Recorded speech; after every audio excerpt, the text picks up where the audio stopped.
안녕하세요. 올드 스토리입니다. 오늘 소개 작가는 저의 채널에서 처음으로 소개하는 일본 작가입니다. 저도 얼마 전 읽게 되었는데 너무 많은 재미와 감동을 받아 여러분께 소개해 드리려고 가지고 왔습니다. 일본 문학계의 단편 소설을 대표하는 구리 료헤이입니다. 료헤이는 1952년 일본 홋카이도에서 출생하며 병원에서 10년간 근무했다고 하는데요. 고교 시절 안데르센 동화를 일본어로 옮긴 일을 시작으로 구연 동화의 창작 활동을 시작했다고 합니다. 오늘 소개 작품은 그를 대표하는 작품으로 우동 한 그릇입니다. 마치 구연 동화를 읽는 것처럼 표현하는 방식이 매우 특징입니다. 그럼 편안한 마음으로 감상하세요.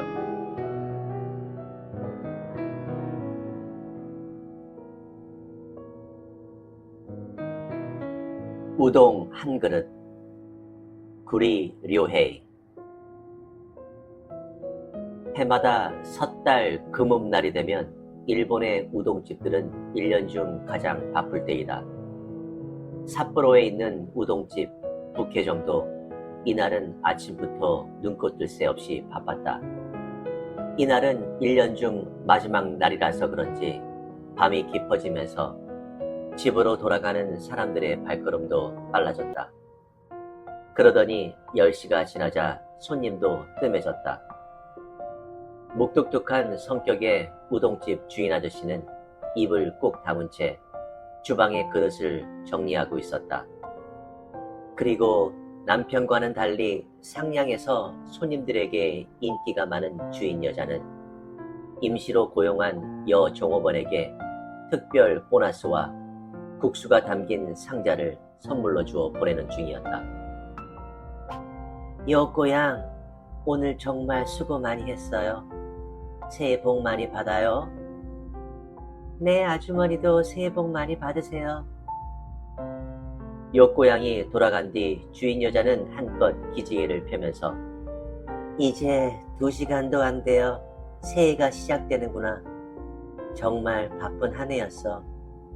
하고 혼잣말을 하며 밖에 세워둔 간판을 거두기 위해 문 쪽으로 걸어갔다. 그때였다. 출입문이 드르륵 하고 열리더니 2명의 아이를 데리고 한 여자가 들어섰다. 6살과 10살 정도로 보이는 사내애들은 새로 산 듯한 옷을 입었고 여자는 낡고 오래된 체크무늬 반코트를 입고 있었다. 어서 오세요. 주인 여자는 늘 그런 것처럼 반갑게 손님을 맞이했다. 그렇지만 여자는 선뜻 안으로 들어오지 못하고 머뭇머뭇 말했다. 저 우동 1인분만 시켜도 괜찮을까요? 뒤에서는 2 아이들이 걱정스러운 얼굴로 쳐다보고 있었다.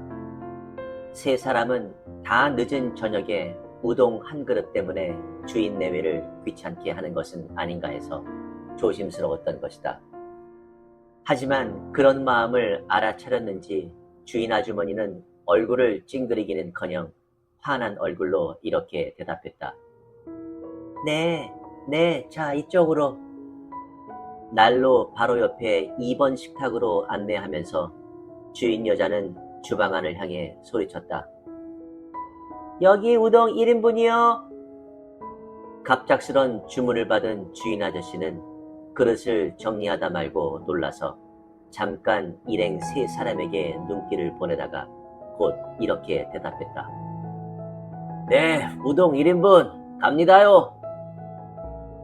그는 아내 모르게 1인분의 우동 한 덩어리와 거기에 반 덩어리를 더 넣어서 삶았다. 그는 3 사람의 행색을 보고 우동을 한 그릇밖에 시킬 수 없는 이유를 짐작할 수 있었던 것이다. 자, 여기 우동 나왔습니다. 맛있게 드세요. 가득 담긴 우동을 식탁 가운데 두고 이마를 맞대며 오순도순 먹고 있는 3 사람의 이야기 소리가 계산대 있는 곳까지 들려왔다. 국물이 따뜻하고 맛있네요. 형이 국물을 한 모금 마시며 말했다. 엄마도 잡수세요. 동생은 젓가락으로 국수를 한 가닥 집어서 어머니의 입으로 가져갔다. 비록 한 그릇의 우동이지만 세 식구는 맛있게 나누어 먹었다. 이윽고 다 먹고 난 뒤 150엔의 값을 지불하며 맛있게 먹었습니다 라고 공손히 머리를 숙이고 나가는 세 사람에게 주인 내외는 목청을 돋아 인사를 했다. 고맙습니다. 새해 복 많이 받으세요. 그 후 새해를 맞이했던 북계정은 변함없이 바쁜 날들 속에서 한 해를 보내고 다시 12월 31일을 맞이했다.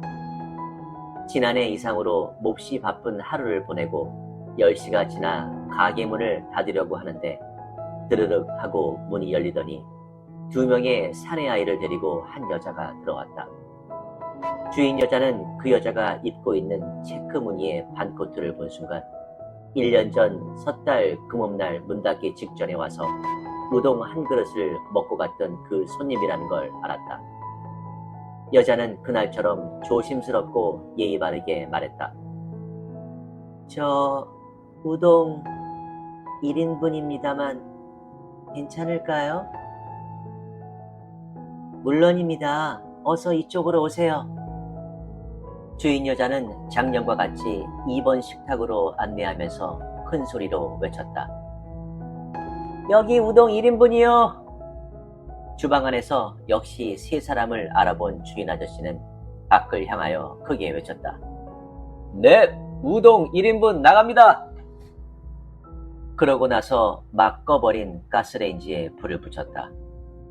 물을 끓이고 있는데 주인 여자가 주방으로 들어와 남편에게 속삭였다. 저 여보, 그냥 공짜로 3인분의 우동을 만들어 줍시다. 그 말에 남편이 고개를 저었다. 안 돼요. 그렇게 하면 도리어 부담스러워서 다시는 우리 집에 오지 못할 거요. 그러면서 남편은 지난해처럼 둥근 우동 하나 반을 넣어 삶았다. 그 모습을 지켜보고 있던 아내는 미소를 지으면서 다시 작은 소리로 말했다.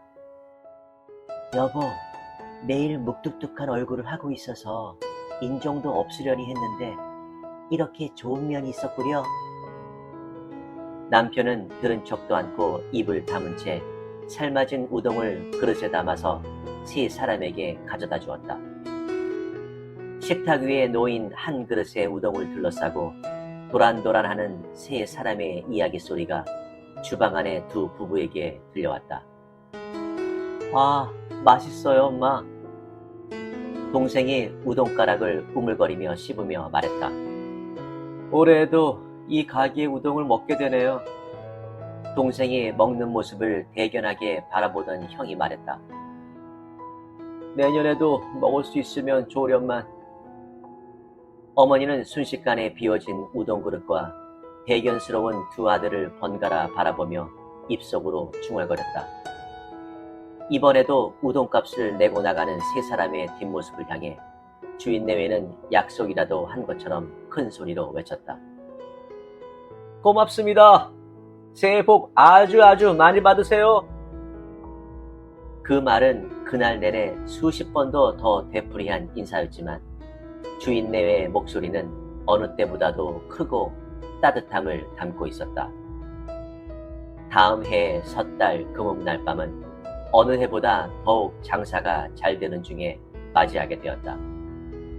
북혜정의 주인 내외는 누가 먼저 입을 열지는 않았지만 밤 9시 반이 지날 무렵부터 안절부절 못하며 누군가를 기다리고 있었다.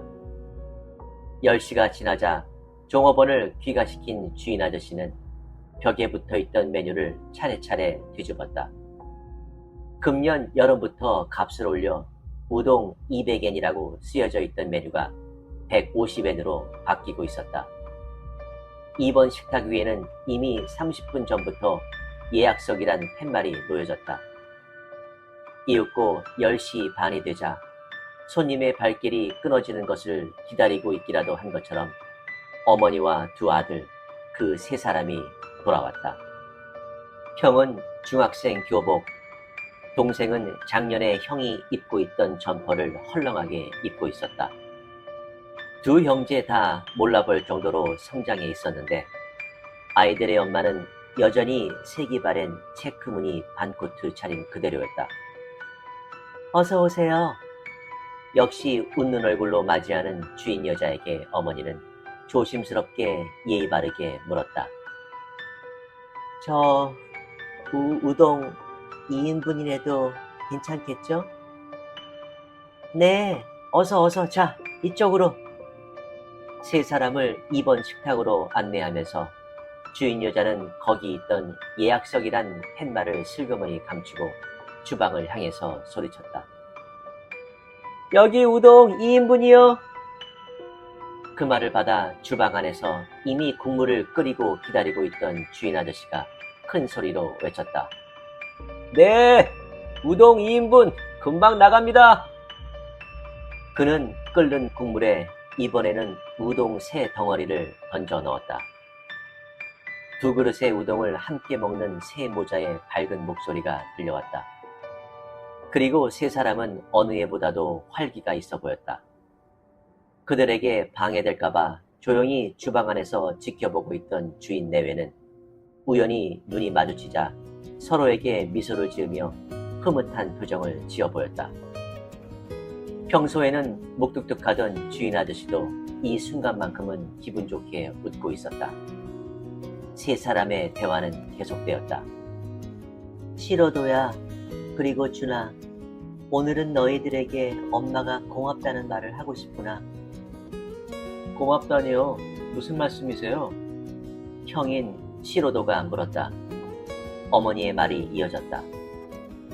너희들도 알다시피 돌아가신 아빠가 일으킨 사고로 8명이나 되는 사람이 부상을 입었잖니? 일부는 보험금으로 보상해 줄 수 있었지만 보상비가 모자라 그만큼 빚을 얻어 지불하고 매월 그 빚을 나누어 갚아왔단다. 네, 알고 있어요, 엄마. 형이 고개를 끄덕이며 대답했다. 주인 내외는 주방 안에서 꼼짝 않고 선 채로 계속해서 그들의 이야기에 귀를 기울였다. 그 빚은 내년 3월이 되어야 다 갚을 수 있는데 실은 오늘 전부 갚았단다. 네? 정말이에요, 엄마? 두 형제의 목소리가 커졌다. 그래, 그동안 시로도는 아침 저녁으로 신문 배달을 열심히 해주었고 준이는 장보기와 저녁 준비를 매일 해준 덕분에 엄마는 안심하고 회사에서 열심히 일할 수 있었단다. 그것으로 나머지 빚을 모두 갚을 수 있었던 거야. 엄마, 형, 잘 됐어요. 하지만 앞으로도 저녁 식사 준비는 제가 계속 할 거예요. 저도 신문 배달을 계속 할래요. 준아, 우리 힘내자. 형이 눈을 반짝이며 말했다. 고맙다. 정말 고마워. 어머니는 아이들의 손을 움켜쥐며 눈물을 글썽거렸다. 그걸 보며 형이 조심스럽게 입을 열었다. 엄마, 지금 비로소 얘긴데요. 준이하고 제가 엄마한테 숨긴 게 있어요. 그것은요, 지난 11월에 학교에서 준이의 수업을 참관하러 오라는 편지가 왔었어요. 그리고 준이 쓴 장문이 북해도의 대표로 뽑혀 전국 장문대회에 출품하게 되어서 수업 참관일에 그 장문을 준이 읽기로 했다고요. 하지만 선생님이 주신 편지를 엄마께 보여드리면 무리해서 회사를 쉬고 학교에 가실 것 같아서 준이 일부러 엄마한테 말을 하지 않고 있었대요. 그 사실을 준의 친구들한테 듣고 제가 대신 참관일에 학교에 가게 됐어요. 어머니는 처음 듣는 이야기에 조금 놀랐지만 금방 침착하게 말했다. 그래? 그랬었구나. 그래서 선생님께서 장문 시간에 나는 장래 어떤 사람이 되고 싶은가 라는 제목으로 장문을 쓰게 했는데 주는 우동 한 그릇이라는 제목으로 글을 써서 냈대요. 지금 그 장문을 읽어드리려고 해요. 사실 전 처음에 우동 한 그릇이라는 제목만 듣고는 여기 북해정리에서의 일이라는 걸 알았기 때문에 준 녀석 무슨 그런 부끄러운 얘기를 썼지? 하고 마음속으로 생각했었어요. 그런데 준이의 장문을 보고 생각이 바뀌었어요. 자, 지금부터 읽어드릴게요. 신호도는 그러면서 교복 상의 주머니에 접어서 넣어두었던 종이 2장을 꺼내어 펼쳤다. 준의 장문을 읽어내려가는 신호도의 목소리는 작지만 낭낭하게 우동가게에 울려 퍼졌다. 우리 아빠는 운전을 하다 교통사고를 내서 많은 사람들을 다치게 하고 세상을 떠나셨다. 그런데 피해자들 모두에게 보상을 해주기 위해선 보험금으로도 부족해서 많은 빚을 지게 되었다. 그때부터 우리 가족의 고생은 시작되었다. 엄마는 아침 일찍부터 밤늦게까지 일을 하셨고 형은 날마다 조간과 석간신문을 배달해서 돈을 벌었다. 아직 어린 나는 돈을 벌기 위해 할 수 있는 일이 없었고 엄마와 형은 나에게는 아무 일도 하지 못하게 했다. 대신 나는 저녁이면 시장을 봐서 밥을 해놓는 일을 했다. 내가 해놓은 밥을 엄마와 형이 맛있게 먹는 걸 볼 때 나는 행복하다. 나도 우리 식구를 위해 작지만 할 수 있는 일이 있기 때문이다. 빚을 하루라도 빨리 갚기 위해서 우리는 모든 것을 절약하는 생활을 했다. 엄마의 겨울 코트는 아주 오래되어 낡고 헤어졌지만 해마다 꿰매어 입으셔야 했다. 그러던 중에 재작년 12월 31일 밤에 우리 가족은 우연히 한 우동가게를 지나치게 되었다. 안에서 흘러나오는 우동 국물의 냄새가 그렇게 맛있게 느껴질 수가 없었다.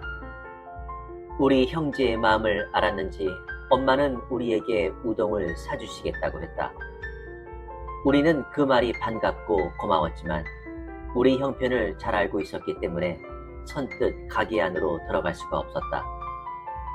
형과 나는 망설이다가 딱 한 그릇만 시켜서 셋이서 같이 먹자고 엄마에게 말했다.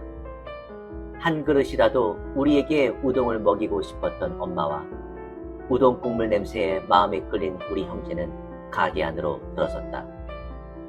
문 닫을 시간에 들어와 우동 한 그릇밖에 시키지 않는 우리가 귀찮을 텐데도 주인 내외는 친절하고 반갑게 우리를 맞이해 주었다. 주인 내외는 양도 많고 따뜻한 우동을 우리에게 내놓았다. 그리고 나서는 문을 나서는 우리에게 고맙습니다. 새해 복 많이 받으세요. 하며 큰 소리로 말해주었다. 그 목소리는 마치 우리에게 지지 말아라, 힘내, 살아갈 수 있어 라고 말하는 것 같았다. 우리 가족은 그 후 1년이 지난 작년 섣달 금음날에도 그 우동가게를 찾아갔다. 여전히 우리는 형편이 나아지지 않아 우동은 한 그릇밖에 시킬 수가 없었다. 하지만 이날도 마찬가지로 주인 내외는 친절하고 따뜻하게 우리에게 우동을 대접해 주었다. 고맙습니다. 새해 복 많이 받으세요. 하는 인사도 여전했다. 그래서 나는 결심했다. 나중에 내가 어른이 되면 힘들어 보이는 손님에게 힘내세요, 행복하세요 하는 말 대신 그 마음을 진심으로 담고 있는 고맙습니다 하고 말해줄 수 있는 일본 최고의 우동가게 주인이 되겠다고. 주방 안에서 귀를 기울이고 있던 주인 내외의 모습이 어느새 보이지 않았다. 형이 동생의 장문을 읽어 내려가는 사이 두 사람은 그대로 주저앉아 한 장의 수건을 서로 잡아당기며 걷잡을 수 없이 흘러나오는 눈물을 닦고 있었다. 신호도는 이야기를 계속했다. 준이 사람들 앞에서 이 장문 읽기를 마치자 선생님이 저한테 어머니를 대신해서 인사를 해달라고 했어요. 그래서 너는 어떻게 했니? 어머니가 호기심 어린 얼굴로 형에게 물었다. 갑자기 요청받은 일이라서 처음에는 말이 잘 안 나왔어요. 그렇지만 마음을 가다듬고 이렇게 말했어요. 여러분, 항상 준과 사이좋게 지내줘서 고맙습니다. 장문에도 쓰여 있지만 동생은 매일 저녁 우리 집에 식사 준비를 하고 있었습니다. 그래서 방과 후 여러분들과도 어울리지 못하고 일찍 집으로 돌아가는 겁니다. 그리고 동아리 활동을 하다가도 도중에 돌아와야 하니까 동생은 여러분들한테 몹시 미안해했습니다. 솔직히 저는 동생이 우동 한 그릇이라는 제목으로 장문을 읽기 시작했을 때 부끄럽게 생각했습니다. 그러나 가슴을 펴고 커다란 목소리로 읽고 있는 동생을 보는 사이에 한 그릇의 우동을 부끄럽게 생각하는 그 마음이 더 부끄러운 것이라고 생각했습니다. 그때 한 그릇의 우동을 시켜주신 어머니의 용기를 잊어서는 안 된다고 생각합니다. 우리 형제는 앞으로도 힘을 합쳐 어머니를 보살펴 드릴 것입니다. 여러분, 앞으로도 우리 준과 사이좋게 지내주세요. 신호도의 말이 끝나자 어머니는 두 형제를 대견한 눈으로 바라보았다. 세 사람은 어느 때보다도 행복해 보였다. 다정하게 손을 잡기도 하고 무슨 이야기인가 나누며 웃다가 서로의 어깨를 다독여 주기도 하고 작년까지와는 아주 달라진 즐거운 금음밤의 광경이었다. 올해에도 우동을 맛있게 먹고 나서 우동값을 내며 잘 먹었습니다 라고 머리를 숙이며 나가는 세 사람에게 주인 내외는 1년을 마무리하는 커다란 목소리로 정말 고맙습니다. 새해 복 많이 받으세요 라고 큰 소리로 인사하며 배웅했다.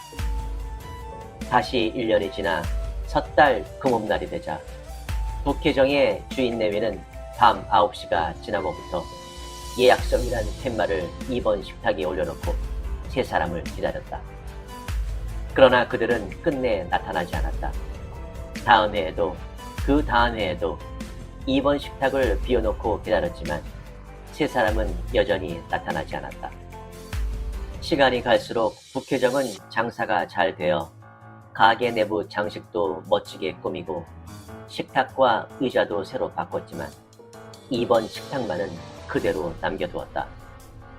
단정하고 깨끗하게 놓여져 있는 식탁들 가운데에서 단 하나 낡은 식탁이 중앙에 놓여 있는 것이다. 어째서 이런 게 여기 있지? 이 낡은 이 식탁은 이 가게에 어울리지 않아. 이렇게 의아스러워하는 손님들에게 주인 내외는 우동 한 그릇의 사연을 이야기해 준 뒤 이렇게 덧붙이는 걸 잊지 않았다.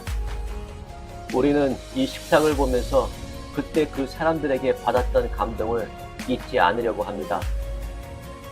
그리고 이 식탁은 간혹 손님들에 대한 배려와 따뜻함을 잃어가는 우리 내외에게 자극제가 되고 있는 것입니다. 우리는 어느 날인가 그 세 사람의 손님이 와 주었을 때 이 식탁으로 맞이하고 싶습니다. 그 이야기는 행복의 식탁으로서 손님들의 입에서 입으로 전해졌다. 일부러 멀리에서 찾아와 우동을 먹고 가는 여학생이 있는가 하면 그 식탁이 비기를 기다렸다가 우동을 먹고 가는 사람들도 있고 어려운 환경에서 살아가는 가족들이 찾아와 새롭게 결심을 다지고 돌아가기도 하는 등 그 식탁은 상당한 인기를 불러일으켰다. 그 후 몇 년의 세월이 흘렀다. 섣달 금음날이 되자 북혜정에는 이웃에서 장사를 하고 있는 이웃 사람들이 가게 문을 닫고 모두 모여들었다. 그들은 5, 6년 전부터 북혜정에 모여서 섣달 금음의 풍습인 해 넘기기 우동을 먹은 후 제아의 종소리를 함께 들으면서 새해를 맞이하는 게 하나의 행사가 되어 있었다. 그날 밤도 9시 반이 지나자 생선 가게를 하는 부부가 생선회를 접시에 가득 담아서 들고 오는 것을 시작으로 주위에서 가게를 하는 30여 명이 술이랑 안주를 손에 들고 차례차례 모여들었다. 가게 안은 순식간에 왁자지껄해졌다. 그들 중 몇 명의 사람들이 2번 식탁을 보며 말했다. 오늘도 어김없이 2번 식탁은 비워두었구만. 이 식탁의 주인공들이 정말 궁금하다고. 2번 식탁의 유래를 그들도 잘 알고 있었다. 말은 하지 않았지만 사람들은 어쩌면 금년에도 빈 채로 신년을 맞이할지 모른다고 생각하고 있었다. 그러나 주인 내외는 섣달 금음날 10시 예약석은 비워둔 채 다른 식탁에만 사람들을 앉게 했다. 2번 식탁에도 앉으면 좀 더 여유가 있으련만 비좁게 다른 자리에 모여 앉아 있으면서도 사람들은 아무도 불평하지 않았다. 가게 안은 우동을 먹는 사람, 술을 마시는 사람, 각자 가져온 요리에 손을 뻗치는 사람, 주방 안에 들어가 음식 만드는 걸 돕고 있는 사람, 냉장고를 열어 뭔가를 꺼내고 있는 사람 등등으로 떠들썩했다. 이야기의 내용도 다양했다. 바겐세일 이야기, 금년 해수욕장에서 겪은 일, 돈 안 내고 달아난 손님 이야기, 며칠 전에 손자가 태어났다는 할머니의 이야기 등으로 가게는 왁자지껄했다. 그런데 10시 30분쯤 되었을 때 문이 드르륵 하고 열렸다. 사람들의 시선이 입구로 쏠리며 조용해졌다. 코트를 손에 든 신사복 차림의 청년 2명이 들어왔다. 사람들은 자신들과 상관없는 사람이라는 걸 알게 되자 다시 자신들이 나누던 이야기를 마저 하기 시작했다. 가게 안은 다시 시끄러워졌다. 미안해서 어쩌죠? 이렇게 가게가 꽉 차서 더 손님을 받기가. 주인 여자는 난처한 얼굴로 이렇게 말했다. 그런데 말이 다 끝나기도 전에 기모노를 입은 부인이 고개를 숙인 채 앞으로 나오며 두 청년 사이에 섰다. 모든 사람들의 시선이 그들에게 쏠렸고 부인이 조용히 입을 열었다. 저 우동 3인분입니다만 괜찮겠죠? 그 말을 들은 주인 여자의 얼굴이 놀람으로 변했다. 그 순간 10여 년의 세월을 순식간에 밀어젖히고 오래전 그날의 젊은 엄마와 어린 두 아들의 모습이 눈앞에 세 사람과 겹쳐졌다. 여주인은 주방 안에서 눈을 크게 뜨고 바라보고 있던 남편에게 방금 들어온 세 사람을 가리키면서 말을 더듬었다. 여보. 반감과 놀람으로 허둥대는 여주인에게 청년 중 한 명이 말했다. 우리는 14년 전 섣달 금음날 밤 셋이서 1인분의 우동을 주문했던 사람들입니다.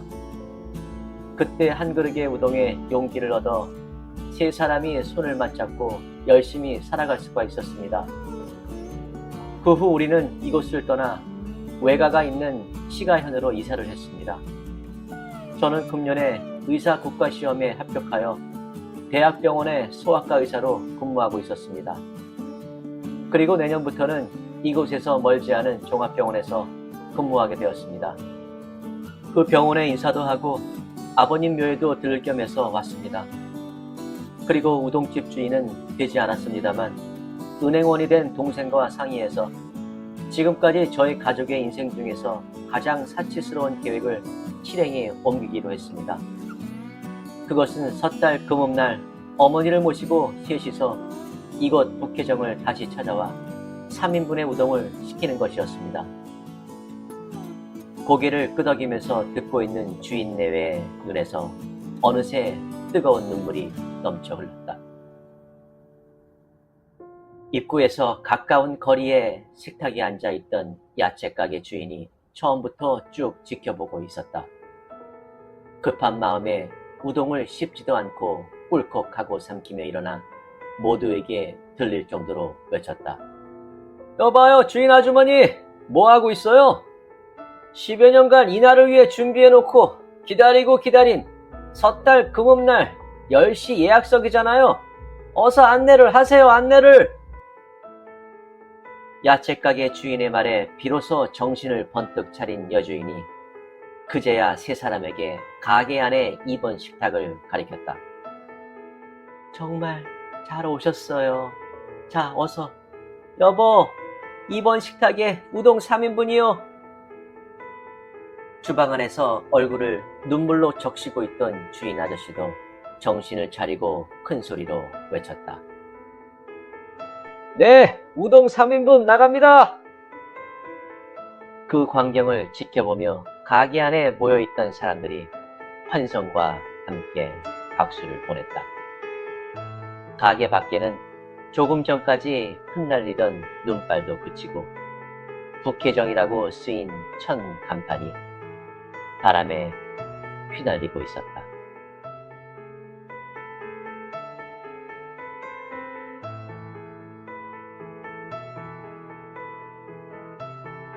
어떠셨나요? 마치 어린 시절로 돌아간 것 같지 않으세요? 어머니가 읽어주시던 교훈이 있는 이러한 따뜻한 이야기. 작가 료헤이는 이러한 자극적이지 않고 마치 어른들에게 어린 시절 우리가 듣고 읽었던 이야기를 펼치는 작가로 많이 알려져 있습니다. 현재 지금을 살고 있는 각박한 세상에 살고 있는 우리에게 한 번쯤 한숨을 돌리게 하고 나만이 아닌 남을 위해 배려하는 마음과 자세를 갖게 하는데요. 어찌 보면 쉬운 일인 것 같은데 또 우리 주변에 일어나는 사건들을 보면 그렇지도 않은 것 같기도 하고요. 그렇다면 여러분들은 기억에 남을 만한 남을 위해 배려하고 따뜻함을 주었던 경험이 있으신가요? 아니면 다른 사람에게 따뜻함을 받으셨던 경험 알려주세요. 저는 생각해보면 많겠지만 뭐니 해도 제가 예전부터 잘 가던 중국집에 가서 짜장면 한 그릇을 시키면 곱빼기로 주시는 주방 이모의 따뜻함이 기억에 많이 남습니다. 이번을 기회로 우동집을 하나 찾아봐야겠습니다. 그럼 오늘 우동 한 그릇 어떠신가요? 구독과 좋아요는 영상 제작에 많은 힘이 됩니다. 감사합니다.